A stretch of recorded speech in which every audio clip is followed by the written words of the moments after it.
Commonwealth Bank has told a parliamentary committee young people are experiencing the most financial strain during the cost of living crisis. Joining me now is Economics Committee member and Liberal MP Keith Wolahan. Thanks for your time. I'm a bit surprised, not so much that young people and renters are sort of copying it, but that the other side of the coin, mortgage stress, according to the big four banks, still not showing up all that much. No, that's right. And it was quite a surprise because when we saw a report from the RBA in January, they noted that a cash rate of 3.6, and it's now 4.1, would see about 15% of Australians in negative cash flow. But that's not the evidence we heard from the big four banks the last 4 days. They're painting a picture of higher resilience. And there's potentially two factors for that. One is that it's not evenly distributed. The stress is spread out amongst different age categories. And the other is that there's a lag. We still may see more stress coming as more pain is incurred in the market. I guess the other interesting element, though, is households, we'll see, there's a delayed effect there, but they are able to pull right back on expenses.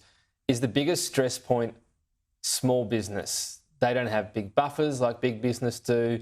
They can't just sort of change the debt tap a bit. Is this the group the government should be most worried about helping out the next budget, or probably earlier than that, without, of course, affecting inflation?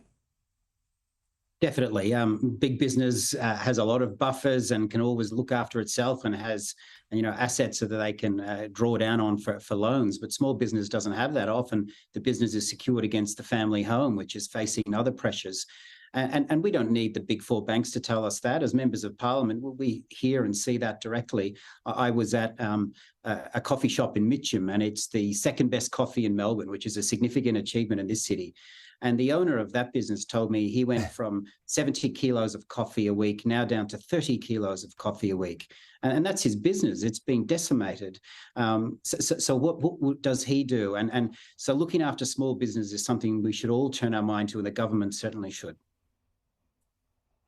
Yeah, and is that something, front of your mind, having sat in this committee, that this cohort, for all the talk of mortgage stress, could be the ones going to the wall, and that should be front of mind right now? Whatever, we're talking about and debating in politics, almost a sort of rescue package needs to be being worked on right now?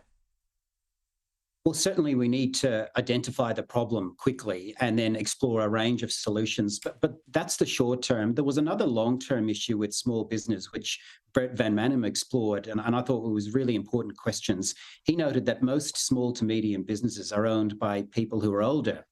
And there's going to be what is the transition plan for the next generation of small business owners, particularly when you see that those are the age groups that are struggling to save for a deposit, to pay their bills.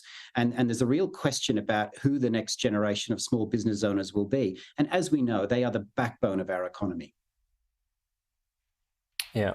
All right. Well, we will continue to check in. It's, interesting evidence out there in terms of those mortgage holders, but the ones struggling, it's getting more and more obvious. Keith Wolahan, thank you for your time.